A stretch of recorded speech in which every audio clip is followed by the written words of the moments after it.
নমস্কাৰ আসাম টকছৰ এই বিশেষ অনুষ্ঠান খবৰৰ মাজলৈ আপোনালোকক স্বাগতম জনাইছোঁ। আজি আমি এক বিশেষ বিষয় আলোচনা কৰিব বিচাৰিছোঁ, সেয়া হৈছে অসমৰ ভূমিত বিভিন্ন ৰাজ্যৰ যি দখল অব্যাহত ৰাখিছে, আগ্ৰাসন অব্যাহত ৰাখিছে, সেই সন্দৰ্ভত আমি কথা পাতিব বিচাৰিছোঁ। অসম নাগালেণ্ড সীমান্ত আৰু অসম অৰুণাচল সীমান্তত যি ধৰণে ভূমি বেদখল কৰা হৈছে সেই সন্দৰ্ভত আমি আলোচনা কৰিব বিচাৰিছোঁ। আৰু আলোচনা কৰিবৰ কাৰণে আমি ষ্টুডিঅ' মৰ্যাদালৈ আমন্ত্ৰণ জনাই আনিছোঁ অসম জাতীয়তাবাদী যুৱ পৰিষদৰ সাধাৰণ সম্পাদক উদয়ন কুমাৰ গগৈ, আপোনাক স্বাগতম জনাইছোঁ। আমাৰ সৈতে উপস্থিত আছে দিব্যজ্যোতি শইকীয়া, ডক্টৰ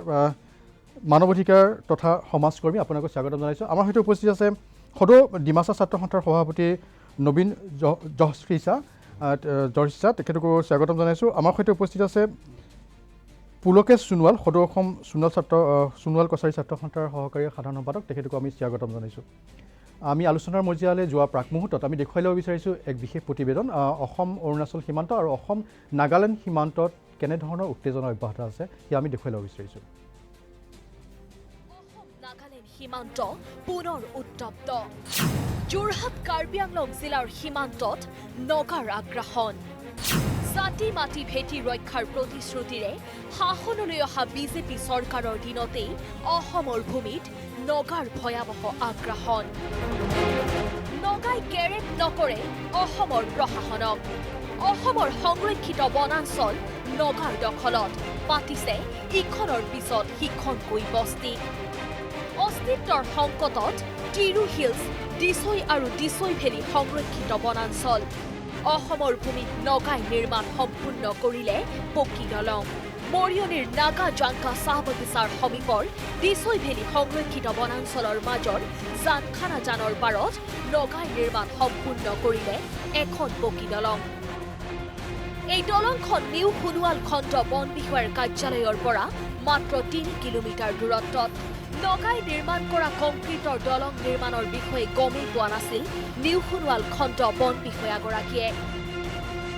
বনাঞ্চলখনত নগাই পকী দলং নিৰ্মাণ কাৰ্য চলাই থকাৰ বিষয়ে সংবাদ মাধ্যমত প্ৰকাশ পোৱাৰ পিছতহে সাৰ পায় মৰিয়নিৰ বন বিভাগ আৰু যোৰহাট জিলা প্ৰশাসনে। ইয়াৰ পাছতেই তিতাবৰ মহকুমা প্ৰশাসন আৰু বন বিভাগে নগাই নিৰ্মাণ কৰা পকী দলংখন পৰিদৰ্শন কৰি নগাৰ অস্থায়ী কেম্প ধ্বংস কৰাৰ লগতে নিৰ্মাণ কাৰ্য বন্ধ কৰি দিয়ে।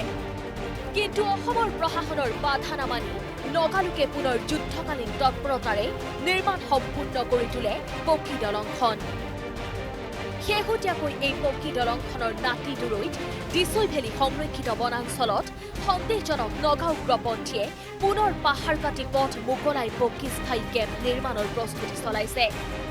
কিন্তু অসমৰ প্ৰশাসনে নগাৰ এই বেদখল উচ্ছেদ কৰাটো দূৰৈৰে কথা, আঁতৰে আঁতৰে পৰিদৰ্শন কৰিয়েই দায়িত্ব সামৰে। অসম চৰকাৰে একো ব্যৱস্থা নকৰা নহয়। আমি এজ এ বৰ্ডাৰ মেজিষ্ট্ৰেট মোৰ দায়িত্ব আছে। আমি অলৰেডি DC মেমৰ থ্ৰুদি তেওঁলোকৰ DC লগত মানে মুককচাঙৰ ডিষ্ট্ৰিক্টৰ DC লগত আমি মানে অতি সোনকালে এখন মিটিঙত বহিম। তেওঁলোকক আমি মানে নিমন্ত্ৰণ দিছোঁ। সেইটো কাৰণে ডেটটো ফিক্স হোৱা নাই, অতি সোনকালে ডেটটো ফিক্স কৰি পেলাই তেওঁলোকৰ লগত আমি আমাৰ সীমা বিবাদ যিমানখিনি আছে গোটেইখিনি একেলগে শ্বৰ্ট আউট কৰিম বুলি ভাবিছোঁ। আৰু আজি ৰাতিপুৱা খবৰ পোৱা মতে ইয়াত অলপমান মেটেৰিয়েল যোগাৰ কৰি থৈছিলে বুলি শুনিছিলোঁ, কিন্তু আহি বৰ বিশেষ আমি দেখা নাই। আগতেও এবাৰ আহি পেলাই আমি দলংখন এবাৰ বন্ধ কৰি দিছিলোঁ, চিল কৰি দিছিলোঁ। আৰু ওপৰলৈ আজি অলপ আগবাঢ়ি গ'লোঁ। ওপৰত গৈ অলপমান মাটি মোকলাই থকা দেখিছোঁ, কিন্তু তাত কোনো আমি মানুহ বা একো নেদেখিলোঁ। গতিকে আজি সিমানখিনি আমি অবজাৰ্ভ কৰিলোঁ। আমাৰ যিসকল আছে তেওঁলোকৰ বিষয়ববীয়াসকলৰ লগত একেলগে আলোচনা কৰি যদি যিখিনি যাৱতীয় কৰিব লগা হয় তেওঁলোকৰ লগত আলোচনা মৰাৰ পিছতহে আমি ক'ব পাৰিম। এই দলংখন য'ত আছে আৰু মোকলাইছে যিডোখৰ ঠাই, সেইখিনি আমাৰ অসমৰ ভূমি হয়নে নহয়? সেইখিনি আমাৰ অসমৰ ভূমিয়ে হয়, কিন্তু ডিছপুটেড এৰিয়া হিচাপেও অলপ আছে বুলি আমি গম পাইছোঁ ফৰেষ্টৰ পৰা। আমি অতি সোনকালে ফৰেষ্টৰ লগত ডিছকাছ কৰি পেলাই গোটেই এৰিয়াটো মাৰ্কিং কৰি পেলাম, তাৰপিছত ক'ব পাৰিম কথা। উল্লেখ্য যে নিউ সোণোৱাল খণ্ড বন বিষয়াগৰাকীয়ে স্বীকাৰ কৰে অসমৰ বনাঞ্চলৰ যি স্থানত নগাই নতুনকৈ পথ আৰু স্থায়ী পকী কেম্প বনাবলৈ প্ৰস্তুতি চলাইছে সেয়া প্ৰকৃততে নগাৰ অধীনত থকা অসমৰ ভূমি। ইয়াত তেওঁলোকে জেগা অলপমান চফা কৰিছে, কিবা কেম্প বনাব বুলি শুনিছোঁ, কিন্তু এইটো কোনে বনাব বুলি ভাবিছে? তেওঁলোকে নগাই বনাব বুলি গম পাইছোঁ। এইটো NSC নেকি কেনেকৈ? সেইটো গম পোৱা নাই এতিয়ালৈকে। ধৰক এইডোখৰ কি জেগা? এইখন আউচেংলেং নগা বস্তি। এনে অসমৰ ভূমিত আছে নে ক'ত আছে? গাঁওখন তেওঁলোকৰ 1972তে হোৱা হয় এতিয়া তেওঁলোকৰ দখলত আছে বৰ্তমান তেতিয়াহ'লে আপোনালোক কিয় আহিছিলে তেওঁলোকৰ দখলত যদি আছে আমি হেৰি জানখানা এই ব্ৰিজখনৰ কাৰণে আহিছিলোঁ ব্ৰিজখনৰ এই পাৰ্টটোলৈকে আমাৰ পেট্ৰলিং হয় হয় গতিকে সেইটো আমি চাবলৈ আহি ওপৰলৈ আহি চালোঁ এইটো কোন কিহত পৰে অসমৰ ভূমিত পৰেনে এনেতো ডিছপুটেড এৰিয়া অসমৰ হয় কিন্তু তেওঁলোকে দখল কৰি থৈছে এই ঠাইডোখৰ নাম কি আউচেংডেং নগাবস্তি এনেই হেৰিডোখৰ সংৰক্ষিত এলেকাৰ নাম জানখানা সংৰক্ষিত এলেকাটোৰ নাম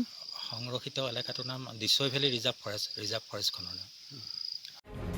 ইফালে কাৰ্বি আংলং জিলাৰ অসম নাগালেণ্ড সীমান্তৰ দলদলি বনাঞ্চলত নগাৰ ভূমি বেদখল সীমান্তবাসী খিলঞ্জীয়াৰ মাজত উত্তেজনাময় পৰিৱেশ অসমৰ ভূমিত নগাই পথ নিৰ্মাণক কেন্দ্ৰ কৰি সৃষ্টি হয় উত্তপ্ত পৰিস্থিতি নগাৰ অসমৰ ভূমি বেদখল তথা আগ্ৰাসন সন্দৰ্ভত ৩ ছেপ্টেম্বৰত ৭টাকৈ জাতীয় সংগঠনে কাৰ্বি আংলং জিলাৰ উপায়ুক্ত আৰু পৰিষদৰ মুখ্য কাৰ্যবাহী সদস্যলৈ স্মাৰক পত্ৰ প্ৰেৰণ কৰিছিল দেওবাৰে সীমান্ত অঞ্চল এয়া দেখা পালে যে কি ধৰণে মৰিয়নি আৰু কাৰ্বি আংলং সীমান্তত এনেধৰণৰ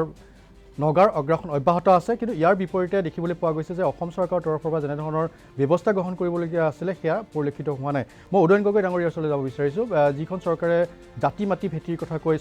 শাসনৰ গাদীলৈ আহিছিলে তেওঁলোকৰ দিনতে কিন্তু এইদৰে অসমৰ মাটিত নগাৰ দপদপনি দেখিবলৈ পোৱা গৈছে চাওক এইখন চৰকাৰে যিহেতু কণা আৰু বোৱাৰ নিচিনা আজি ভাওনা কৰিছে তেওঁলোকে দেখিও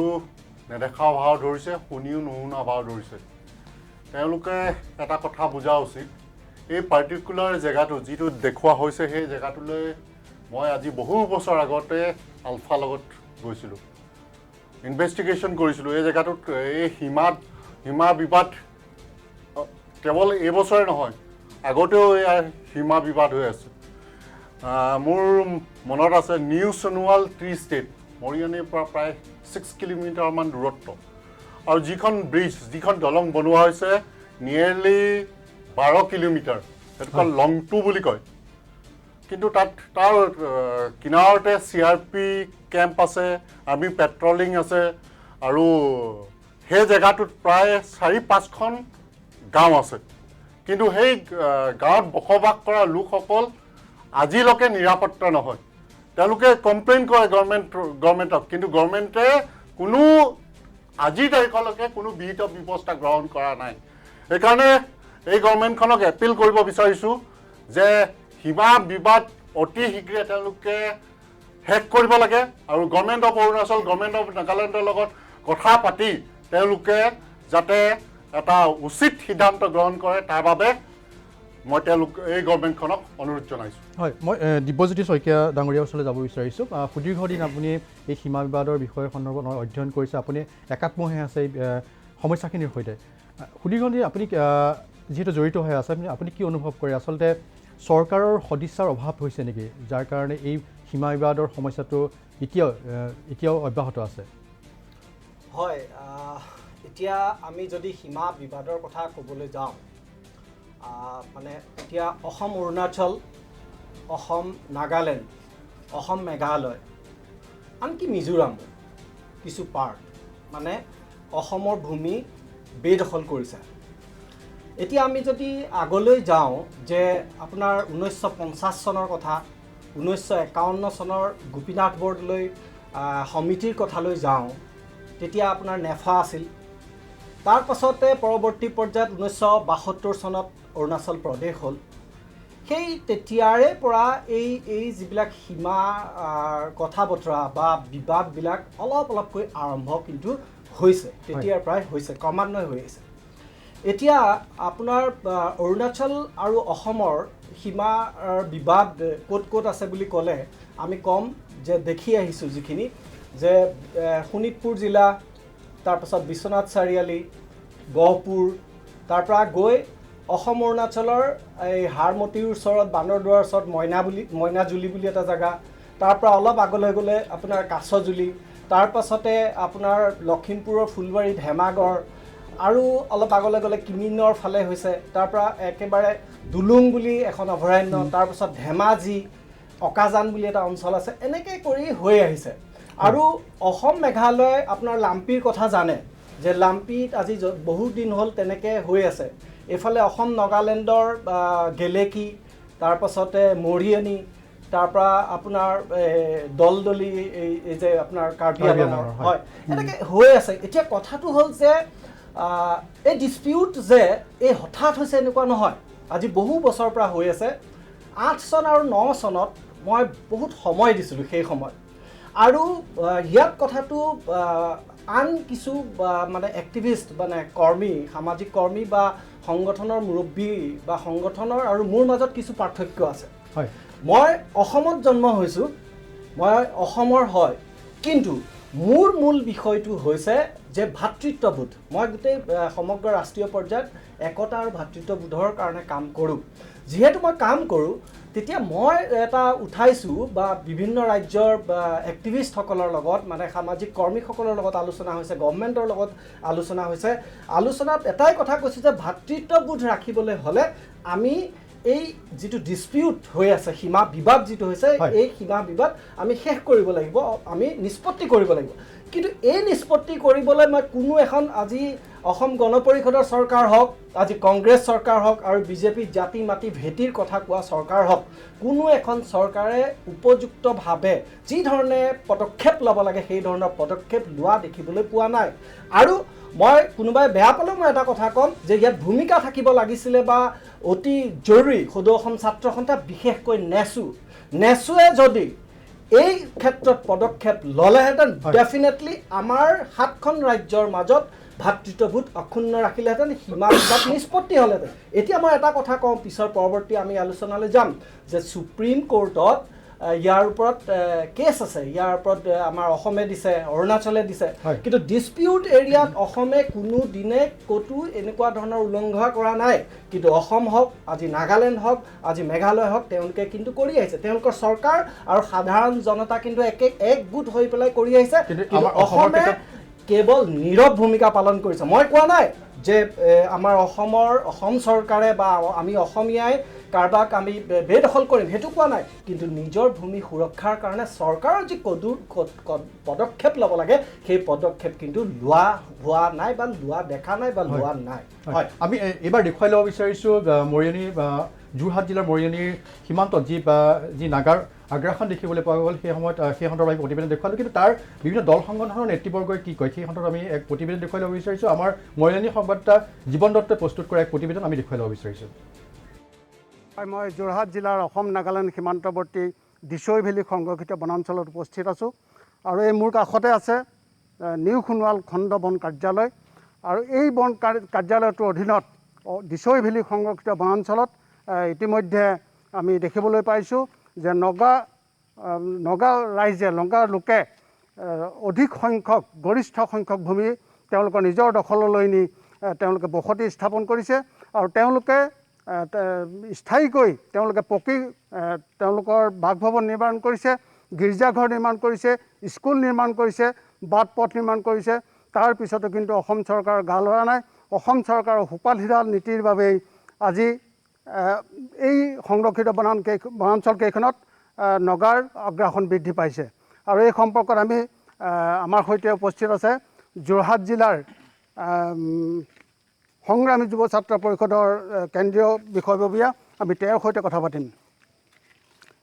অসম নাগালেণ্ড সীমান্তৱৰ্তী দিছৈ ভেলী সংৰক্ষিত বনাঞ্চলত ইতিমধ্যে আমি দেখিবলৈ পাইছোঁ যে গৰিষ্ঠ সংখ্যক ভূমি নগাৰ দখললৈ গৈছে, আৰু নগাই তাত বসতি স্থাপন কৰিছে, তেওঁলোকৰ পকী ঘৰ নিৰ্মাণ কৰিছে, বিদ্যালয় নিৰ্মাণ কৰিছে, বাট পথ নিৰ্মাণ কৰিছে, আৰু সিদিনা এখন দলং। আৰু প্ৰথম কথা, আমি এই যিটো অসমৰ ভূমি, অসমৰ দিছৈ ভেলী আৰু তিৰু হিলছ, এই তিনিখন সংৰক্ষিত বনাঞ্চলৰ 70% মাটি ইতিমধ্যে নগা ৰাজ্যই অগ্ৰাসন কৰি তেওঁলোকে বিভিন্ন বিদ্যালয় হওক, গীৰ্জাঘৰ হওক, বিভিন্ন তেওঁলোকে বস্তি স্থাপন কৰিছে। আৰু এই ক্ষেত্ৰত অসম চৰকাৰৰ যি নিৰ্লিপ্ততা, এই নিৰ্লিপ্ততাক আমি সংগ্ৰামী যুৱ ছাত্ৰ পৰিষদ অসমে আমি ধিক্কাৰ দিয়া নহয়, আমি চৰকাৰক আমি সকিয়নি প্ৰদান কৰিছোঁ। আমি বাৰে বাৰে কৈ আহিছোঁ যে অসম নাগালেণ্ড যি সীমা সমস্যা আছে, এই সীমা সমস্যা অতি শীঘ্ৰে সমাধান কৰিব লাগে। কিন্তু সেইটো যিহেতু কেন্দ্ৰীয় চৰকাৰৰ এটা বিচাৰাধীন বিষয়, কিন্তু তথাপিতো যি অসম নাগালেণ্ডৰ সীমান্তৱৰ্তী যিখন বনাঞ্চল আছে, এই বনাঞ্চলকেইখন একাধিক্ৰমে তেওঁলোকে গ্ৰাস কৰি আহিছে। আৰু তাৰ পিছতো জাতি মাটি ভেটিৰ কথা কৈ গাদী দখল কৰা অসম চৰকাৰ বিজেপি নেতৃত্বাধীন অসম চৰকাৰখনে এতিয়া আজি কোপতি তেওঁলোকে কিন্তু কোনো কাৰ্য ব্যৱস্থা গ্ৰহণ কৰা নাই। আমি অসম চৰকাৰক আমি প্ৰথমতে আমি ধিক্কাৰ দিছোঁ যে প্ৰথম অৱস্থাৰ পৰাই যেতিয়া তেওঁলোকে যি গাদী দখল কৰিছিলে, যি সময়ৰ পৰা বিজেপি শাসনভাৰ লৈছিলে, সেই সময়তে কৈছিলে যে যিসমূহ তেওঁলোকে বনাঞ্চলে এইসমূহ অতি শীঘ্ৰে নগাৰ পৰা বেদখলৰ পৰা মুক্ত কৰিব, কিন্তু তেওঁলোকে আজি কোপতি এইটো কৰিব পৰা নহ'লে আৰু ইতিমধ্যে নিৰ্বাচন সমাগত হৈ গৈছে। গতিকে আমি নগা প্ৰশাসনৰকে আমি প্ৰথমতে কিন্তু অসম চৰকাৰকে আমি গৰিহণা দিছোঁ আৰু আমি অসম চৰকাৰ তথা কেন্দ্ৰীয় নেতৃবৰ্গৰ বক্তব্য আমি তেখেতসকলৰ ওচৰত পুনৰ এবাৰ যাম, কিন্তু এইখিনি আমি লৈ ল'ব লাগিব খন্তেক বিৰতিৰ পিছত পুনৰ উভতি আহিম আছাম টক্সৰ এই বিশেষ অনুষ্ঠান খবৰৰ মাজলৈ। বিৰতিৰ পিছত পুনৰ উভতি আহিছোঁ আছাম টক্সৰ এই বিশেষ অনুষ্ঠান খবৰৰ মাজলৈ। আমি কৈ আছিলোঁ যে সীমান্তত কেনেধৰণৰ অসমৰ মাটিত বেদখল কৰিছে বিভিন্ন ৰাজ্যৰ বিভিন্ন ব্যক্তিয়ে আৰু বিশেষকৈ অসম নাগালেণ্ড সীমান্তত কেনেধৰণৰ পৰিস্থিতি বৰ্তমান অব্যাহত আছে আমি সেই সন্দৰ্ভত আলোচনা কৰি আছোঁ। আমি আলোচনাৰ মাজলৈ পুনৰ যোৱাৰ পাক মুহূৰ্তত মই এক দৃশ্য দেখুৱাই ল'ব বিচাৰিছোঁ।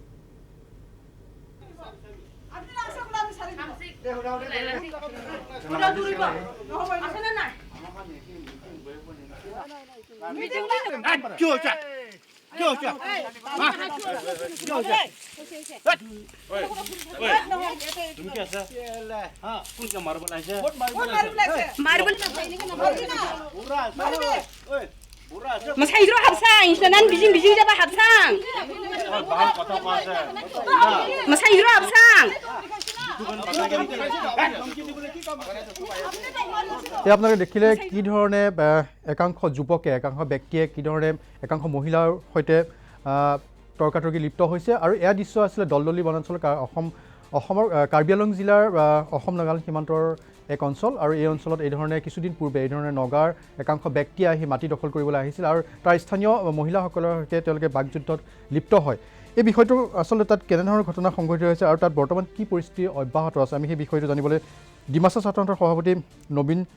জহৰী ছাৰৰ ওচৰত যাব বিচাৰিছোঁ। তাত বৰ্তমানে এই যি দৃশ্য আমি দেখিবলৈ পালোঁ, বহুতে ক'ব বিচাৰিছে যে এই ক্ষেত্ৰত কিন্তু যিদৰে নগাই মাটি বেদখল কৰিব আগবাঢ়ি আহিছে সেই তাৰ বিপৰীতে কিন্তু অসম চৰকাৰ বা কাৰ্বি স্বায়ত্তশাসিত পৰিষদে কোনো ধৰণৰ স্থিতিয়ে গ্ৰহণ কৰা নাই। প্ৰথম কথাটো হ'ল এই ঘটনা কিছুদিন পূৰ্বৰ ঘটনা বুলি নহয়, এই ঘটনা পূৰ্বে প্ৰায় 2014 চনৰ আগৰ পৰাই এই ঘটনা চলি আহিছে, হয়তো আপোনালোকে অৱগত আছে। কাৰণ এই যিটো দলদলি সংৰক্ষিত বন অঞ্চলত আমাৰ পূৰ্বৰ পৰা এই অঞ্চলবিলাকত আমাৰ ডিমাচাসকল বা ডিমাচাসকল বাদে তাত অন্যান্য জনগোষ্ঠীবিলাক বসবাস কৰি আছে। আপোনালোকে চাৰিও দৃশ্যটো আপোনালোকে ধুনীয়াকৈ দেখা পাইছোঁ। কাৰণ যিহেতু তাত কেনেধৰণৰ তাত অসমৰ খিলঞ্জীয়াসকলক যে অবৈধ বেদখলকাৰী যিসকল আক্ৰমণ কৰিছে আপোনালোকে ধুনীয়াকৈ দৃশ্যত দেখা পাইছে। কথাটো সেইটোৱে যে তাত থকা যিসকল আমাৰ অসমৰ চুবুৰীয়া ৰাজ্য নাগালেণ্ডৰ তাত অসমৰ ভূমিত তেখেতসকলে অগ্ৰাসন কৰি আমাৰ অসমৰ খিলঞ্জীয়াসকলৰ ওপৰত আক্ৰমণ চলোৱাটো আমি নিন্দা কৰিছোঁ আৰু আমি চৰকাৰৰ সেইটোৱে দাবী কৰিছোঁ যে তাত থকা সীমাত যিসকল বসবাস কৰি আছে সিহঁতৰ কাৰণে এটা নিৰাপত্তা দিয়া ব্যৱস্থা প্ৰদান কৰিব লাগে। নহ'লে সীমাৰ ওচৰ পাজৰে বসবাস কৰা তেওঁলোকে অতি দুখত তেওঁলোকে থাকিবলগীয়া হৈছে। গতিকে আমি অসম চৰকাৰলৈ সেইটো আহ্বান কৰিছোঁ, অসম চৰকাৰ আৰু নাগালেণ্ড চৰকাৰ সিহঁতৰ মাজত আলোচনা বিলোচনা কৰি যিহেতু অসমৰ সমস্যাৰ সমাধান ক্ষেত্ৰত অতি শীঘ্ৰে সিহঁতে আলোচনাত মিলিত হৈ সমাধান কৰিব লাগে। গতিকে আমি সদৌ ডিমাচা ছাত্ৰ সন্থাৰ আমি বহুদিন ধৰি এই সমস্যা সমাধানৰ আমি দাবী জনাই আহিছোঁ, কিন্তু আজিৰ তাৰিখলৈকে কোনো এই সমস্যা এই সীমা বিবাদ সমস্যা এতিয়ালৈকে সমাধান হোৱা দেখা পোৱা নাই। গতিকে আমি 2014 চনৰ আগৰ পৰা ইহঁতে শ ঘৰ আমাৰ অসমৰ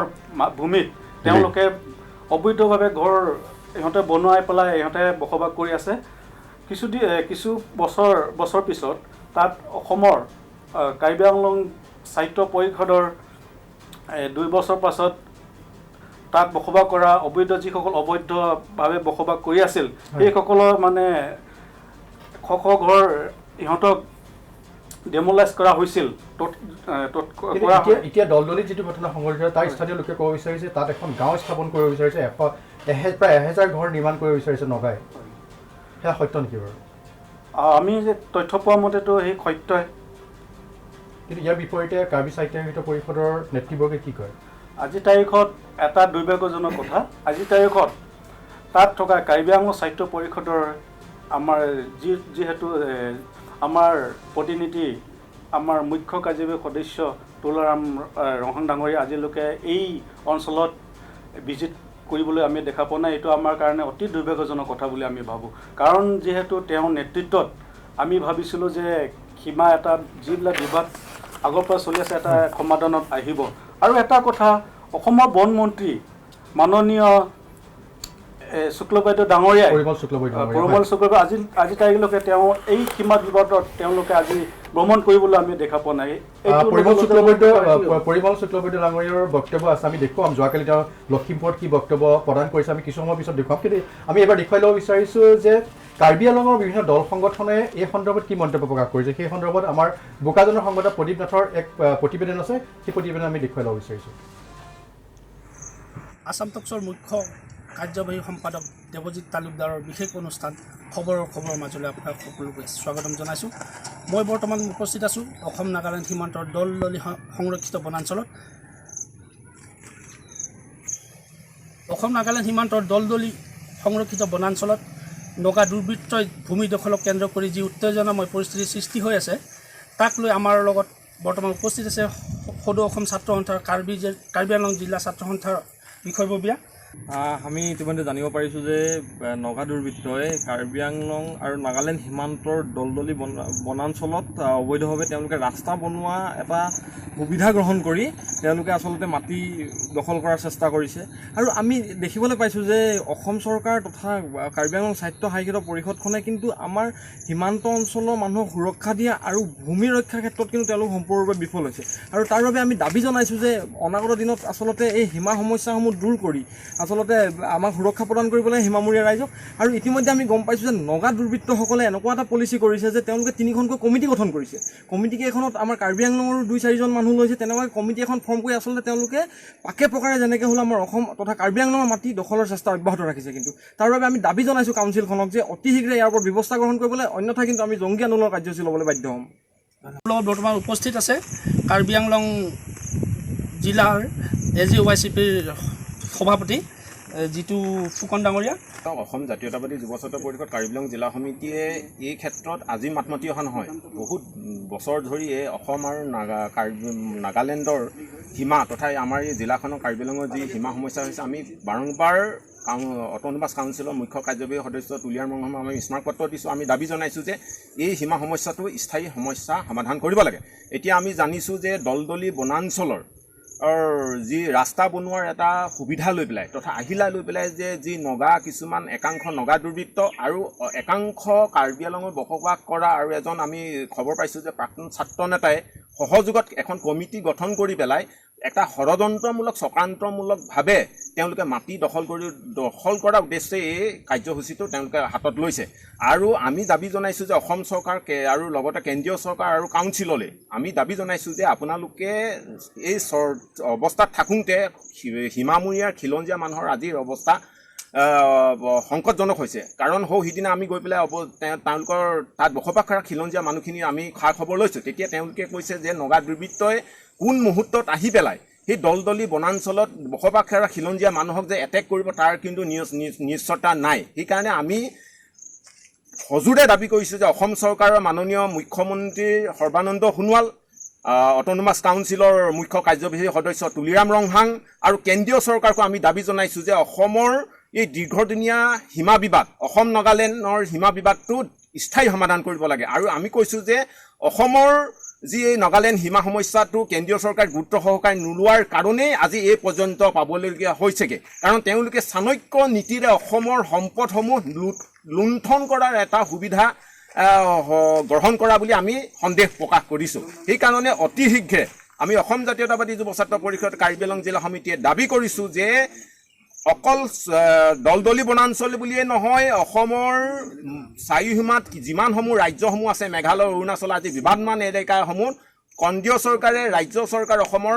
সহযোগত এই সীমা সমস্যাবোৰ স্থায়ী সমাধান কৰিব লাগে আৰু তাত বসবাস কৰা খিলঞ্জীয়া মানুহক নিৰাপত্তা দিবলৈ আমি দাবী জনাইছোঁ।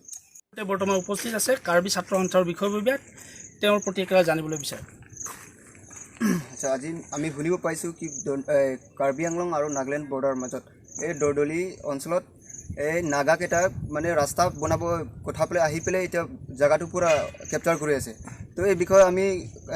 দাবী জনাইছোঁ কি আছাম কাৰ্বি আংলঙৰ CM প্লাছ EM তেখেতে আজিলৈকে ইয়াত একো সিদ্ধান্ত লোৱা নাই। আমি বাৰে বাৰে কৈছোঁ কি নাগালেণ্ড বৰ্ডাৰ কাৰ্বি আংলঙৰ বিভিন্ন দল সংগঠনৰ নেতৃবৰ্গৰ মন্তব্য তেওঁলোকে খুব প্ৰকাশ কৰিছে যে চৰকাৰে যেনেধৰণৰ ব্যৱস্থা গ্ৰহণ কৰিবলৈ লাগিছিলে সেই ধৰণৰ ব্যৱস্থা গ্ৰহণ কৰা হোৱা নাই। দিব্যজ্যোতি শইকীয়া ডাঙৰীয়াৰ ওচৰত যাব বিচাৰিছোঁ। খুব চমুকৈ মই আপোনাৰ পৰা জানিব বিচাৰিছোঁ যে অসমৰ ৰাইজৰ নিৰাপত্তাৰ ক্ষেত্ৰত অসম চৰকাৰ বা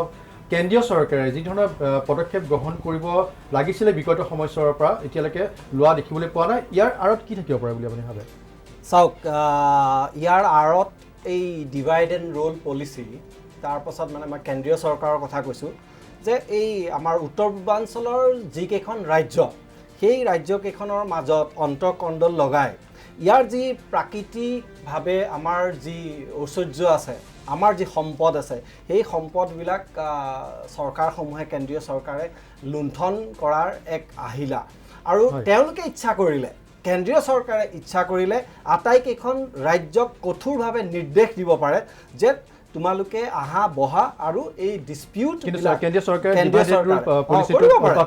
কৰিব পাৰে, কেন্দ্ৰীয় চৰকাৰে কৰিব পাৰে। তাৰপিছত দ্বিতীয় কথাটো হ'ল যে অসম চৰকাৰে সদায় এই সুপ্ৰিম কোৰ্টৰ ৰায়ৰ কথা কৈ বা সুপ্ৰিম কোৰ্টত বিষয়টো আছে বুলি আগৰ মই কংগ্ৰেছ চৰকাৰো দেখিছোঁ, এতিয়া মই এই যে বিজেপি জাতি মাতি ভেটিৰ চৰকাৰকো মই দেখা পাইছোঁ যে তেওঁলোকে আৰু এইসকলেও কি কৰে, সেই সুপ্ৰিম কোৰ্টৰ কথা কৈ দায় সৰা এটা ভাৱ। চাওক, আমাৰ মানুহে বানপানীত থাকি আমাৰ থাকিবলৈ জেগা নাই, কিন্তু মই এটা কথা ক'ব বিচাৰিছোঁ, আমাৰ চৰকাৰে আমাৰ বৰ্ডাৰ এৰিয়াত ৰাস্তা ঘাটৰ উন্নয়ন নাই, ইলেক্ট্ৰিচিটি নাই, পানী যোগান নাই, স্কুল নাই, এইবিলাক নাই। কিন্তু বেলেগ কেইখন ৰাজ্য চাওক যে তেওঁলোকে নিজৰ জনতাৰ কাৰণে কিমানখিনি সুবিধা কৰি দিছে। গতিকে চৰকাৰ দায়িত্ব ডেফিনেটলি আছে। হয়, আমি এইখিনি লৈ ল'ব বিচাৰোঁ যে খন্তেক বিৰতি পুনৰ উভতি আছাম টকছৰ এই বিশেষ অনুষ্ঠান খবৰৰ মাজলৈ। বিৰতিৰ পিছত পুনৰ উভতি আহিছোঁ আছাম টকছৰ এই বিশেষ অনুষ্ঠান খবৰৰ মাজলৈ। আমি কৈ আছিলোঁ যে সীমান্তত কেনেধৰণৰ পৰিৱেশ অব্যাহত আছে, অসমৰ মাটি কি ধৰণে নগাই দখল কৰি আছে সেই সন্দৰ্ভত আমি কৈ আছোঁ। কিন্তু ইয়াৰ বিপৰীতে চৰকাৰে মৌনতা অৱলম্বন কৰিছে।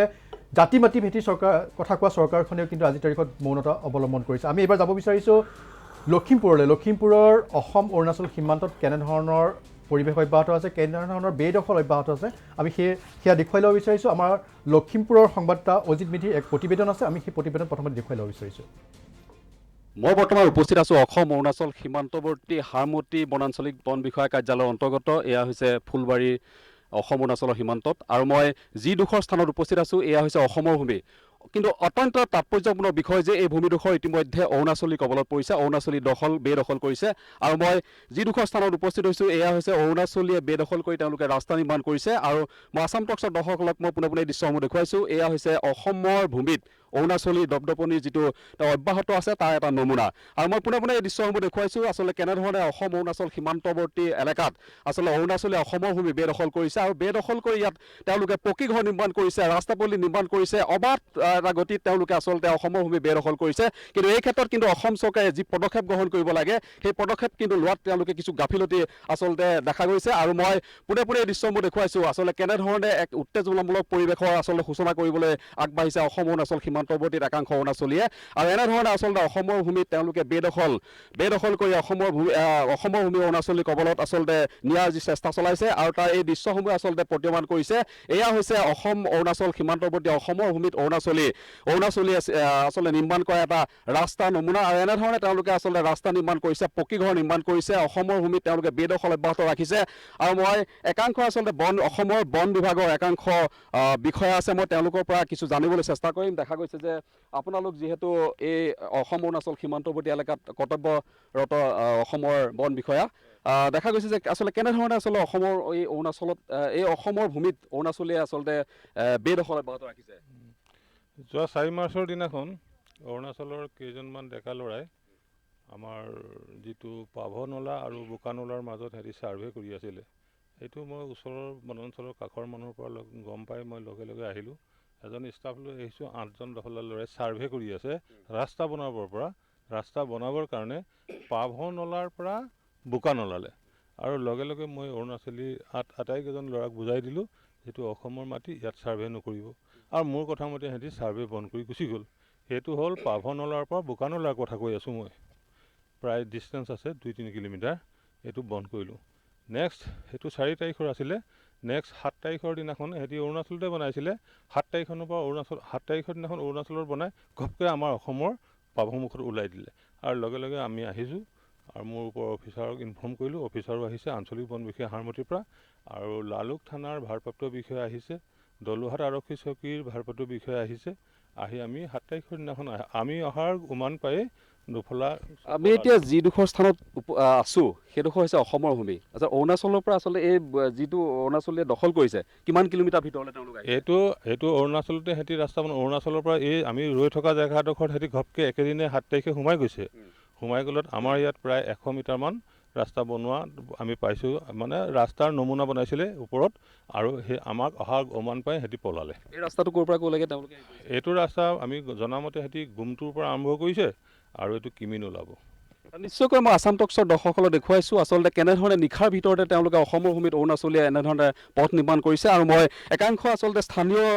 সচেতন যুৱক আছে তেওঁলোকৰ পৰা মই জানিবলৈ চেষ্টা কৰিম আচলতে আপোনালোকে ইয়াত দেখা গৈছে যে অৰুণাচলীয়ে অবাধ হাৰত আচলতে বেদখল কৰিছে অসমৰ ভূমিত তেওঁলোকে ৰাতিৰ ভিতৰতে পথ নিৰ্মাণ কৰিছে পকী ঘৰ নিৰ্মাণ কৰিছে কি ক'ব এই মুহূৰ্তত কি দেখি আছে আপোনালোকে হয় অতি দুৰ্ভাগ্যৰ কথা আমাৰ পাভনলাৰ পৰা মিথুন চাপৰিলৈকে তেওঁলোকে প্ৰায় 10 কিলোমিটাৰ ভিতৰলৈ সোমাই আহি আমাৰ যিখিনি তেওঁলোকে ৰাস্তা নিৰ্মাণ কৰিছে তাৰ আমি অসমীয়া যুৱ মঞ্চই আমি বিভাগীয় কৰ্তৃপক্ষৰ লগত যোগাযোগ কৰি এই কাম বন্ধ কৰিছোঁ আৰু ইয়াৰ লগে লগে আমাৰ যিটো মাটি মানে তেওঁলোকে দখল কৰিছে সেই মাটিখিনিও তেওঁলোকে দখল কৰি প্ৰতিবেদন আমাৰ লখিমপুৰৰ সংবাদদাতা অজিত মেধিয়ে প্ৰস্তুত কৰা এক প্ৰতিবেদন পুলকেশ সোণোৱাল ডাঙৰীয়া আপোনালোকে সুদীৰ্ঘদিন এই সমস্যাটোৰ সৈতে যুঁজি আছে আপুনি প্ৰত্যক্ষভাৱেও বিভিন্ন সময়ত বিভিন্ন বিষয়ত এই সন্দৰ্ভত আপোনালোকে পদক্ষেপ গ্ৰহণ কৰিছিলে মই আপোনাৰ পৰা জানিব বিচাৰিছোঁ শেহতীয়াকৈ এজন জাতীয় সংগঠনৰ নেতাকো আক্ৰমণ কৰিছে অৰুণাচলীয়ে আচলতে কি হৈ আছে সীমান্তত আজি এই টকশ্বৰ সমূহ কৰ্মকৰ্তা তথা খবৰ আৰু খবৰ অনুষ্ঠানৰ দেৱজিৎ তালুকদাৰ ডাঙৰীয়াক ধন্যবাদ জ্ঞাপন কৰিছোঁ যিহেতু এই বিষয়টো এটা আমাৰ অসমৰ যিহেতু এটা জ্বলন্ত সমস্যাৰ নিচিনা পৰিগণিত হৈছে এইটো আজি ভাৰত স্বাধীন হোৱাৰ পিছৰ পৰা যেতিয়া ছেপাৰেট ষ্টেট হিচাপে আমাৰ নৰ্থ ইষ্টৰ ভাগ হ'ল ৰাজ্যবিলাক তেতিয়াৰ পৰা এইটো এটা দীৰ্ঘদিনীয়া সমস্যা হিচাপে পৰিগণিত হৈছে আৰু সেই সমস্যা আমাৰ অৰুণাচল আৰু অসমৰ সীমামূৰীয়া অঞ্চলত এইটো সৰু সুৰাকৈ হৈয়ে আছে বহুত দিনৰ পৰা কিন্তু এতিয়া অকণমান মানুহবোৰ অকণমান সচেতনতাৰ কাৰণে অকণমান সমগ্ৰ অসমৰ ৰাইজে জ্ঞাত হৈছে এই কথাটো সেইদিনাখন যেতিয়া আমাৰ ভিজুৱেল শ্ব' কৰা নাই দুটামান ভিজুৱেল সেইটো দেখিলে আপোনালোকে আৰু বিতং তথ্য জানিব পাৰিব 1 ছেপ্টেম্বৰত যিটো ঘটনা হৈ গ'ল যেতিয়া নেকি আমাৰ জিলা সভাপতি প্ৰশান্ত সোণোৱাল হয় ফুলবাৰী স্থানীয় বাসিন্দা তেখেতক যেতিয়া নেকি এগৰাকী মহিলাই দুই পক্ষৰ মাজত আলোচনা চলি থাকোঁতে যেতিয়া নেকি এটেক কৰিছে গোটেই ৰাইজৰ মাজত এইখিনি এটা বহুত এটা হৃদয় বিদাৰ ঘটনাৰ নিচিনা তাৰমানে এনেকুৱা ধৰণৰকৈ যদি এটেক কৰিব পাৰে এটা দুই পক্ষৰ মাজত যদি আলোচনা কৰি থকাৰ মাজত এজনী মহিলাই এটেক কৰে তাতকৈ আৰু দুখৰ বিষয় কি হ'ব পাৰে হয় আৰু এই সমস্যা যিহেতু আমাৰ লখিমপুৰ জিলা নহয় আমাৰ ধেমাজি জনাই গহপুৰ বিশ্বনাথ চাৰিআলি আৰু শোণিতপুৰ জিলা এই প্ৰায় এইকেইটা আমি মানে প্ৰত্যক্ষভাৱে দেখি আহিছোঁ এই সমস্যাটো যিহেতু মই চৰকাৰক এইটোৱে আপিল কৰিব বিচাৰোঁ কেন্দ্ৰীয় চৰকাৰ তথা অসম চৰকাৰে এই সমস্যাটো যাতে খুব তৎকালীনভাৱে সমাধান কৰিব দিয়ে আমাৰ যাতে খিলঞ্জীয়া ৰাইজে উপকৃত হয় সোণোৱাল ডাঙৰীয়া বিভাগীয় মন্ত্ৰীয়ে যেতিয়া কয় যে অসমৰ মাটিত কোনো দখল চলা নাই আগ্ৰাসন হোৱা নাই তেতিয়া আপুনি কি ক'ব কাৰণ কালি যোৱাকালি আমি দেখা পাইছোঁ যে অসমৰ বন মন্ত্ৰী পৰিমল শুক্লবৈদ্যই লখিমপুৰৰ ভূমিত থিয় হৈ পেলাই এই কথা কৈছে আমি তেখেতে কি কৈছিল আমি সেই বক্তব্য দেখুৱাই ল'ব বিচাৰিছোঁ প্ৰশ্নটো হ'ল আপুনি যি প্ৰশ্নটো উত্থাপন সেই প্ৰশ্নটো হ'ল অৰুণাচল খালী নহয় আপুনি যদি চাই আপুনি দেখিব নাগালেণ্ড অৰুণাচল মেঘালয় মিজোৰাম গোটেইখিনি আমাৰ অসমৰ মাটি আগ্ৰাসনৰ কাৰণে মানে তেওঁলোকৰ এক চেষ্টা প্ৰতিনিয়ত চলি আছে সেইটোৰ কাৰণে আমি কেন্দ্ৰীয় চৰকাৰৰ লগত যোগাযোগ কৰি আছোঁ আমাৰ ফালৰ পৰা যি ব্যৱস্থা আমাৰ চৰকাৰ অহাৰ পাছতে আগ্ৰাসন কৰিব পৰা নাই কিন্তু আগৰ যি মাটিবিলাক আগ্ৰাসিত মাটি এইটো আমি কাৰণ এইটো আগ্ৰাসন এটা উইদিন ষ্টেট পাব্লিকে কৰি আছে কোনো ঠাই আৰু সেই আগ্ৰাসনটো এটা মানে ষ্টেট ৱাইজ ডিছপুট হয় আমাৰ চৰকাৰ অহাৰ পাছতে আগ্ৰাসন কৰিব পৰা নাই আমাৰ চৰকাৰ অহাৰ পাছতে আগ্ৰাসন কৰিব পৰা নাই বাৰে বাৰে কৈছে যে আগ্ৰাসন হোৱা নাই তেখেতলোকৰ চৰকাৰ অহাৰ পাছত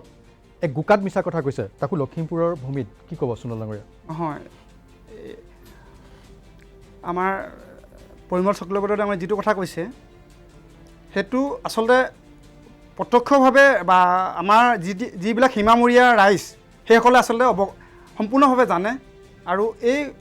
যে আগ্ৰাসন কৰা নাই বা কৰিছে এই কথাটোক লৈ আচলতে আমাৰ পৰিমল শুক্লবৈদ্যই যিটো মন্তব্য দাঙি ধৰিছে আচলতে এইটো বোকাত মিছা কথা আৰু ইয়াৰ উপৰিও আপোনালোকে চাব পাৰে অৰুণাচলৰ চৰকাৰে কিন্তু এই অৰুণাচলৰ মানুহবিলাকক কিন্তু নিৰাপত্তা দিয়ে কিন্তু আমাৰ অসম চৰকাৰে কিন্তু নিৰাপত্তা মই খুব অসমৰ মানুহক নিদিয়ে নিদিয়ে তাৰমানে অসমৰ মানুহক নিদিয়ে আৰু এই ক্ষেত্ৰত আমাৰ যিবিলাক প্ৰতিনিধি থাকে যিবিলাক প্ৰতিনিধিসকলে এই সীমামূৰীয়া অঞ্চলত যিবিলাক প্ৰতিনিধি থাকে এইবোৰে আচলতে কঠোৰভাৱে ব্যৱস্থা ল'ব লাগে জিলা উপায়ুক্তকে ধৰি জিলা আৰক্ষী বিষয়া এইবোৰৰ লগত যদি দুই পক্ষৰ মাজত যদি আলোচনা কৰে নিশ্চয় ভাবোঁ মই এই আগ্ৰাসনটো বন্ধ হ'ব নিশ্চয় হয় দেৱজিৎ দা মই এইখিনিতে এষাৰ কথা ক'ব বিচাৰিছোঁ পৰিমল শুক্লবৈদ্য ডাঙৰীয়াই একচুৱেলি তেওঁ বগা চোলাটোত মানে কলা দাগ বহাব বিচৰা নাই তেওঁ কণাৰ বোবাৰ নিচিনাকৈ আছে তেওঁ এটা কথা জনা উচিত যে অসমৰ বিভিন্ন জাতীয় জনগোষ্ঠীয় সংগঠনসমূহে কিন্তু হাত সাৱটি বহি নাথাকে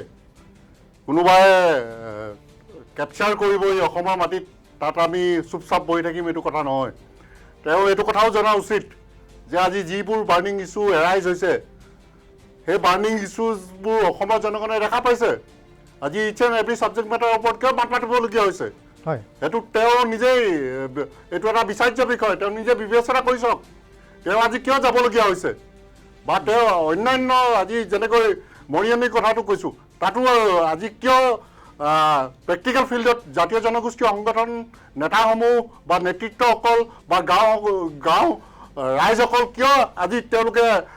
চিঞৰিবলগীয়া হৈছে চৰকাৰৰ ভূমিকা শূন্য সেইটোৱে কথাটো বুজাব বিচাৰিছোঁ চাওক আজি যদি সীমান্তত তেওঁলোকক পহৰা দিয়া হৈছে আজি CRPF দিয়া হৈছে আজি আসাম পুলিচ দিয়া হৈছে আজি আৰ্মিয়ে পেট্ৰলিং কৰিব দিয়া হৈছে আজি যদি আসাম পুলিচক এটা ডাণ্টা দি মেলি তাত সীমাত বৰ্ডাৰত ছিকিউৰিটি দিবলগীয়া হয় তেন্তে কেনেকৈ ছিকিউৰিটি কৰিব .202, 303 ৰাইফল কেইটা দি মেলি যদি সীমান্তত চেকপোষ্ট কৰিব দিয়া হয় বা তেওঁলোকক চেকগেট হেৰি কৰিব দিয়া হয় তেওঁলোকে কেনেকৈ ছেভ কৰিব সেইকাৰণে এই গভৰ্ণমেণ্টখনক এষাৰ কথা কৈ দিব বিচাৰিছোঁ যিসকল আপগ্ৰেড ৱেপনছ সেই ৱেপনছসমূহ অসম পুলিচক দিয়ক যাতে তেওঁলোকে টেৰৰিষ্টসমূহ তেওঁলোকে খেদাব পাৰে আজি একদম এটা চিম্পল কথা মই দাঙি ধৰিব বিচাৰিছোঁ আজি যেতিয়া আমি তাক প্ৰশ্ন কৰোঁ তেতিয়া তেওঁলোকে কয় যে এওঁলোকক আমি ধৰিব নোৱাৰোঁ আমি দেখিছোঁ যে 15 বছৰীয়া 16 বছৰীয়া ল'ৰা ছোৱালী সৰু ল'ৰা ছোৱালীয়ে এটা এটা ৱেপন লৈ হাতত লৈ ঘূৰি ফুৰে যেতিয়া আমি প্ৰশ্ন কৰোঁ তেতিয়া তেওঁলোকে অৰুণাচল বা নাগালেণ্ডৰ প্ৰশাসনে কয় দে আৰ আণ্ডাৰ চিজ ফায়াৰ তাৰমানে সেই চিজ ফায়াৰ শব্দটো লৈ সুযোগ লৈ আছে নেকি এই কথাখিনি কিন্তু ভাবিব লাগিব আৰু চাব লাগিব ক'ত আমি সুযোগ দিছোঁ সেইকাৰণে অতি শীঘ্ৰে মই আশা ৰাখোঁ যে গভৰ্ণমেণ্ট অফ আছামে যিখিনি লাগতিয়াল ৱেপনছ সেই ৱেপনছসমূহ অসম পুলিচক দিয়ক আৰু তেওঁলোকে যাতে এই যিবোৰ অকুপাই কৰিছে তেওঁলোকক সেই যিসকলে অকুপাই কৰিব বিচাৰিছে সেইসকলক খেদি পঠিয়াব পাৰে। হয়, নবীন ডাঙৰীয়া, দেখিবলৈ পোৱা গ'ল যে মন্ত্ৰীগৰাকীয়ে ক'লে যে কোনো ধৰণৰ আগ্ৰাসন হোৱাই নাই, দলদলী বনাঞ্চলৰ সম্ভৱতঃ তেওঁ নোযোৱাৰ কাৰণে মন্তব্য প্ৰকাশ কৰিছে নেকি? মই আচৰিত মন্ত্ৰীৰ প্ৰতিক্ৰিয়াটো দেখি, কাৰণ এজন অসমৰ এটা সন্মানীয় এজন মন্ত্ৰী হৈ পেলাই যদি এই যদি আগ্ৰাসন হোৱা নাই বা এনকাউচাৰ হোৱা নাই বুলি কোৱা কথাটো এটি দুৰ্ভাগ্যজনক কথা, এটা আমাৰ কাৰণে লজ্জাজনক কথা। মই এতিয়া এটা সন্দেহ হৈ গ'ল যে চৰকাৰৰ হাতত বা বন মন্ত্ৰীৰ হাতত তথ্য আছে নাই, সেইটো মই এটা সন্দেহ হৈ গ'ল। তেওঁ আমি জানো তাত আমাৰ সোণোৱাল ছাত্ৰ সন্থাৰ প্ৰাক্তন সভাপতি লখিমপুৰ জিলাত যে এজনী মহিলাই প্ৰহাৰ কৰিলে, তেওঁ ব্যৱস্থাটো কি কৰিলে চৰকাৰে? কিন্তু তাতে কালি লখিমপুৰ ভূমিত গৈ পেলাই তেওঁ ক'লে যে কোনো আগ্ৰাসন হোৱা নাই। তাকেই ক'লোঁ মই যে তেওঁলোকৰ হাতত সঠিক তথ্য নাই চাগে, মই এটা সন্দেহ হৈ গ'ল অসম চৰকাৰৰ হাতত। সেইকাৰণে যে ইহঁতে কিমানখিনিত এই অসম ভূমিত বেদখল হৈছে বা কিমান অত্যাচাৰ কৰিলে ইহঁতৰ মতত সঠিক তথ্য নাই। মই আজি যদিও আছে তেওঁলোকে লুকুৱাব বিচাৰিছে, কাৰণ তেওঁলোকে জাতি মাটি ভেটিৰ কথা শ্লোগান দি তেওঁলোকে শাসনলৈ আহিছিলে। নহয়, যদিহে নাই তেওঁৰ কিয় তাত যাবলগীয়া হ'ল? নিশ্চয়, যদি একোৱে হোৱা নাই, একোৱে যদি ইছ্যুৱে হোৱা নাই, তেতিয়াহ'লে যাবলগীয়া কিয় হ'ল? নিশ্চয়, আমি এইখিনি লৈ ল'ব বিচাৰোঁ খন্তেক বিৰতি পিছত পুনৰ উভতি আহিম আছাম টক্সৰ বিশেষ অনুষ্ঠান খবৰৰ খবৰ মাজলৈ। বিৰতিৰ পিছত পুনৰ উভতি আহিছোঁ আছাম টক্সৰ বিশেষ অনুষ্ঠান খবৰৰ খবৰ মাজলৈ। আমি কৈ আছিলোঁ যে অন্যান্য জিলাসমূহৰ লগতে যোৰহাট জিলাৰ মৰিয়নিতো দেখিবলৈ পোৱা গৈছে নগাৰ আগ্ৰাসন, আৰু আমি সেই সন্দৰ্ভত তাৰ স্থানীয় দল সংগঠনে কি কয় সেয়া আমি দেখুৱাই ল'ব বিচাৰিছোঁ। আমাৰ মৰিয়নি সংবাদদাতা জীৱন দত্তৰ এক প্ৰতিবেদন আমি দেখুৱাই ল'ব বিচাৰিছোঁ। এই দিছৈ ভেলী সংৰক্ষিত বনাঞ্চলৰ নিচেই কাষতে জানখানা নৈৰ ওপৰত নগাই যি RCC দলং, কংক্ৰিটৰ দলং নিৰ্মাণ কৰিলে, আৰু দলঙৰ পৰা কেইমিটাৰমান দূৰতে তেওঁলোকে এটা শিবিৰ তেওঁলোকে স্থাপন কৰিবলৈ সক্ষম হৈছে। তেওঁলোকে পকী শিবিৰ নিৰ্মাণ কৰিছে, আৰু এই সম্পৰ্কত আমাৰ বন বিভাগে কিন্তু কোনো ধৰণৰ ব্যৱস্থা গ্ৰহণ কৰা নাই। আৰু বন বিভাগৰ এনে খোপাঢিলা নীতিৰ বাবেই আজি অসমৰ সীমান্তৰ যি 3খন বনাঞ্চল আছে, 3খন সংৰক্ষিত বনাঞ্চল আছে, এই বনাঞ্চল কেইখনৰ প্ৰায় 90% ভূমি নগা দখললৈ গৈছে। আমাৰ মাজত আছে যোৰহাট জিলা ছাত্ৰ সন্থাৰ বিষয়ববীয়া, আমি তেখেতৰ সৈতে কথা পাতিম। কি ক'ব আপুনি এই সম্পৰ্কত? আজি কেইবাবছৰৰ পৰা নগাৰ যি মৰিয়নি সংৰক্ষিত দিছৈ ভেলী বনাঞ্চলৰ পৰা আদি কৰি যিসমূহ 90% বনাঞ্চল তেওঁলোকে দখল কৰিলে, তাৰপিছতো কিন্তু এতিয়াও আমাৰ চৰকাৰক যদি আমি প্ৰশাসনকে হওক চৰকাৰক হওক যদি আমি স্মাৰকপত্ৰ দিওঁ যে অনুৰোধ জনাওঁ যে আমি মুকলি কৰিব লাগে বনাঞ্চল, কিন্তু তেওঁলোকে আজি পৰ্যন্ত এই মুকলি কৰাৰ ক্ষেত্ৰতো বাদ দিয়ক, কিবা আমাক যে এটা সুফল দিব, আমাক কিবা এটা বাৰ্তা দিব, অসমবাসী ৰাইজক কিবা এটা বাৰ্তা দিব, তাৰ ওপৰত কিন্তু বিফল। বৰ্তমান চৰকাৰখনে আপোনাৰ এটাৰ পিছত এটা কথা কয়, জাতি মাটি ভেটি ৰক্ষা কৰিম। আজি জাতি ৰক্ষা কৰিম, ভেটি ৰক্ষা কৰিম বুলি কৈও আজি নাগালেণ্ডৰ মাত্ৰ তেওঁলোকৰ চৰকাৰী কাৰ্যালয়ৰ পৰা মাত্ৰ 3 কিলোমিটাৰ ভিতৰত এখন পকী দলং নিৰ্মাণ হ'ল। তাতো কিন্তু তেওঁলোকৰ বন বিষয়াসকল তেওঁলোক বন বিষয়াসকলক পাতি থৈছে। ইয়াত বনাঞ্চলৰ খণ্ড বন বিষয়াৰ কাৰ্যালয় আছে, তেওঁলোক কি অকল পইচা লোৱাতে ব্যস্ত নেকি? ইয়াৰ পৰা গাড়ী পাৰ হৈ গ'লে তেওঁলোকে গাড়ী ৰখাই পইচা ল'ব পাৰে, কিন্তু তেওঁলোকৰ পৰা মাত্ৰ 200 মিটাৰ 100 মিটাৰ দূৰত নগাই আজি স্কুল বনাইছে, তেওঁলোকে ৰাস্তা বনাইছে, সকলো বাট পথ বনাইছে, তেওঁলোকে এখনৰ পিছত এখন গাঁও বনাই গৈ আছে, তেওঁলোক কিন্তু নিমাত। এইবিলাক যদি আমি সুধিবলৈ আহোঁ তেওঁলোকে কয় আমি দেখাই নাই। তেতিয়াহ'লে তেওঁলোকে যে ইয়াৰ পৰা কয়লা গাড়ী গৈছে, ইয়াৰ পৰা কাঠৰ গাড়ী গৈছে, পইচা ল'বলৈ কিন্তু তেওঁলোকে দেখা পায়। এইকাৰণে আমি এইখন চৰকাৰক অনুৰোধ জনাইছোঁ, যদি আপোনালোকে এইবিলাক সমস্যা সমাধান কৰিব নোৱাৰে তেতিয়াহ'লে আপোনালোকে ৰাইজৰ ওপৰত এৰি দিয়ক, ৰাইজে নিজে ব্যৱস্থা গ্ৰহণ কৰি ল'ব। আপোনালোকে এই আমাৰ অনুৰোধ, আৰু আপোনালোকে যদি ইয়াৰ ওপৰত কোনো ধৰণৰ ব্যৱস্থা গ্ৰহণ কৰিব নোৱাৰে তেতিয়াহ'লে কিন্তু আমিও সকলো দল সংগঠনৰ ৰাইজে, মৰিয়নিবাসী ৰাইজে ইয়াৰ ওপৰত কিন্তু গণতান্ত্ৰিকভাৱে প্ৰতিবাদ সাব্যস্ত কৰিবলৈ বাধ্য হ'ম। হয়, জাতি মাটি ভেটিৰ কথা কৈ শাসন লৈ অহা বিজেপি চৰকাৰে অসমৰ যি জাতীয় সংগঠন, এই জাতীয় সংগঠনে যি প্ৰতিবাদ সাব্যস্ত কৰি আছে, জাতীয় সংগঠনে যি দাবী জনাই আহিছে, এই দাবীৰ প্ৰতি তেওঁলোকে কোনো ধৰণৰ কাণসাৰ দিয়া নাই। আৰু তেওঁলোকে এটাই অভিযোগ কৰিছে, তেওঁলোকে গুৰুতৰ অভিযোগ উত্থাপন কৰিছে যে বন বিভাগটো কেৱল তাৰ স্থানীয় দল সংগঠন এটিবৰ্গে কি মন্তব্য প্ৰকাশ কৰিছে। মই এইবাৰ যাব বিচাৰিছোঁ পুলকেশ সোণোৱাল ডাঙৰীয়াৰ ওচৰলৈ। সদৌ অসম সোণোৱাল কছাৰী ছাত্ৰ সন্থাই এই ক্ষেত্ৰত কি পদক্ষেপ গ্ৰহণ কৰিব অসম চৰকাৰৰ পৰা এক ভাল বাৰ্তা পাব বুলি আশা কৰিব নে আপোনালোকে নিজাববীয়াকৈ পদক্ষেপ গ্ৰহণ কৰিব চাওক দাদা এই ক্ষেত্ৰত আমি জাষ্ট আমি আপিলহে কৰিব পাৰোঁ চৰকাৰক আমি নিজা পদক্ষেপ বুলি কৈ আমি যিহেতু আমি সকলো বিষয়বিষয়ে অৱগত কৰাইছোঁ কথাটো এই ক্ষেত্ৰত আমাৰ অৱগত কৰাৰ বাহিৰে বা আমি প্ৰতিবাদ কৰাৰ বাহিৰে আমাৰ হাতত উপায় নাই বেলেগ আৰু বেলেগ ৰাস্তা যিহেতু নাই যিহেতু আমি অৱগত কৰি বা আমি উচ্চতম কৰ্তৃপক্ষক জনাই আমি ক্ষান্ত নাথাকোঁ এই ক্ষেত্ৰত আমি যিহেতু এই সমস্যা অসমৰ ৰাইজৰ এটা সমস্যা আমি গোটেই যিবিলাক সীমামূৰীয়া জিলা সেইবোৰ যিহেতু এইটো এটা বাৰ্নিং ইছ্যু যিহেতু আমি সকলো দল সংগঠনে একগোট হৈ আমি একেলগে যিহেতু এই সংগ্ৰামখনৰ বিৰুদ্ধে লাগি যাম হয় দিব্যজ্যোতি শইকীয়া ডাঙৰীয়া আমি অনুষ্ঠানৰ শেষলৈ আহিছোঁ আপুনি চৰকাৰক কি আহ্বান কৰিব চাওক চৰকাৰ দায়িত্ব আৰু কৰ্তব্যৰ দায়বদ্ধতা হ'ল যে যিসকল ৰাজ্যখনৰ জনতা তেওঁলোকক সুৰক্ষিতভাৱে ৰখা সুৰক্ষা প্ৰদান কৰা আৰু নিজৰ যি সীমা সেই সীমাক সুৰক্ষিত কৰি ৰখা হ'ল চৰকাৰৰ দায়িত্ব দায়বদ্ধতা আৰু কৰ্তব্য এতিয়া দায়িত্ব পালন কৰা নাই চৰকাৰে কৰ্তব্য পালন কৰা নাই দায়বদ্ধতাৰে কৰা নাই সেইটো আমি দেখিবলৈ পাইছোঁ এতিয়া কি কৰিব লাগিব যে আমাৰ যিসকল জনসাধাৰণ বা আমাৰ যিসকল নেতৃত্ব প্ৰদান কৰে দল সংগঠন আছে সমাজকৰ্মী আছে যে তেওঁলোকে নিজে আগবাঢ়ি আহি দুইখন ৰাজ্যৰ মাজত এক আলোচনা কৰিব লাগিব আৰু ডেফিনেটলি চৰকাৰী সিস্টেমক আমাক লাগিব যে আইন কানুনৰ কথা আছে নীতি নিয়মৰ কথা আছে সেই নীতি নিয়মৰ কথা আছে আমি এপিল কৰিব লাগিব পুনৰবাৰ বা চৰকাৰেটো নিজে কৰিব লাগে কিন্তু চৰকাৰে ইয়াক অৱহেলা কৰিছে বা চৰকাৰে দেখিও নেদেখাৰ ভাও জুৰিছে কিন্তু এতিয়া ধৰক ইলেকশ্যনসমূহ আহি আছে যে আমাৰ সমূহ জনতাই যে এটা ডিমাণ্ড দিয়া উচিত যে জাতি মাটি ভেটি ৰক্ষাৰ কথা কৈছিল কিন্তু এতিয়া যে ৰাজ্যখনৰ সীমাসমূহ যে সুৰক্ষিত কৰি ৰাখিব লাগে তাৰ কাৰণে চৰকাৰে কি কৰিলে আৰু কি কৰিব অনাগত দিনত তাৰ এটা সলিউশন লাগে আৰু কেন্দ্ৰীয় চৰকাৰৰ দায়িত্ব আৰু দায়বদ্ধতাৰে আগবাঢ়িব লাগে যে আটাইকেইখন ৰাজ্যৰ মাজত সুসমন্বয় ৰাখক আৰু আমাৰ যিসকল লোক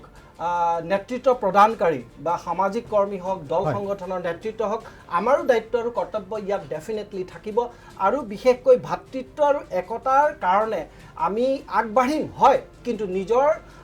সীমা আমি নিজৰ সীমাৰ ওপৰতো আমি কিন্তু নজৰ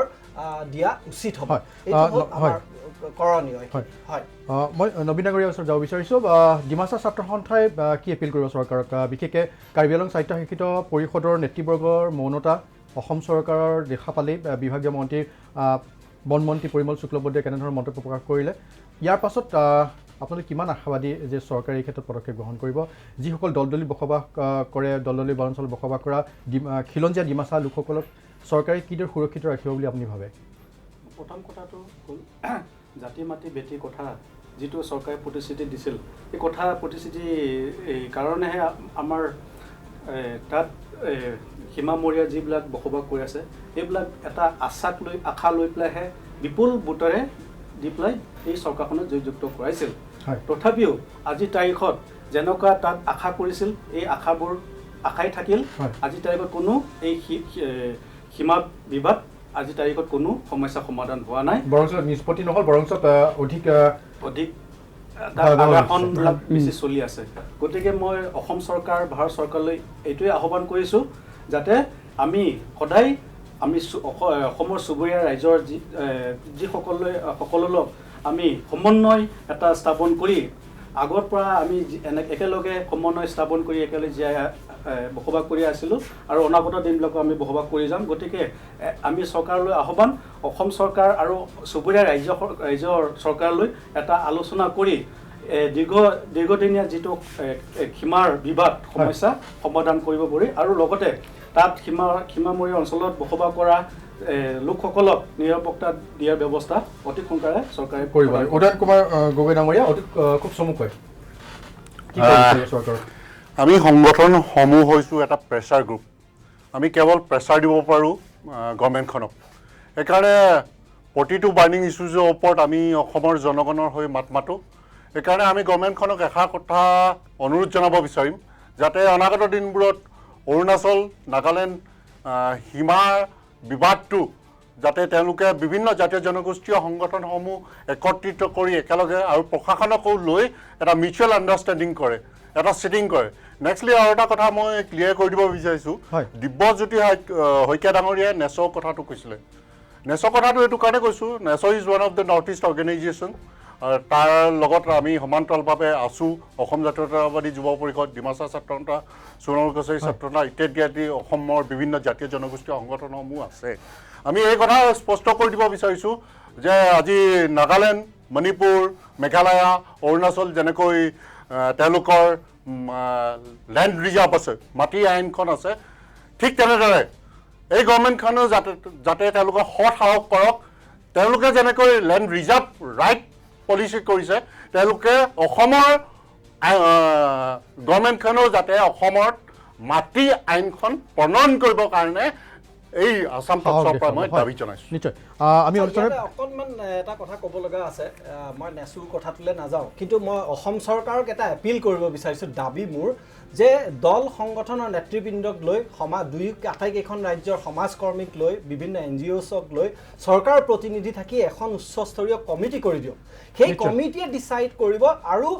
কোৰ্টৰ কথাটো আছে, কোৰ্টে কি ৰায় দিয়ে সেই কথাটোও আছে, কিন্তু কোৰ্টৰ ৰায়টোতো আছে, সেইটো খৰতকীয়া কৰিব লাগে কামখিনি। কিন্তু আপুনি যি পৰামৰ্শ কমিটি এখনৰ কিন্তু প্ৰয়োজন। নিশ্চয় আমি আশা কৰিছোঁ যে জাতি মাটি ভেটিৰ কথা শ্লোগান দি পেলাই চৰকাৰলৈ অহা এইখন বিজেপি দলে আগন্তুক সময়ত অসমৰ খিলঞ্জীয়া ৰাইজৰ নিৰাপত্তা সুনিশ্চিত কৰিবৰ কাৰণে আগবাঢ়ি আহিব আৰু অসমৰ মাটি ৰক্ষা কৰিবৰ কাৰণে আগবাঢ়ি আহিব। আমি বিদায় লৈছোঁ আসাম টকছৰ এই বিশেষ অনুষ্ঠান খবৰৰ পৰা, আৰু সকলোকে মই ধন্যবাদ জ্ঞাপন কৰিছোঁ।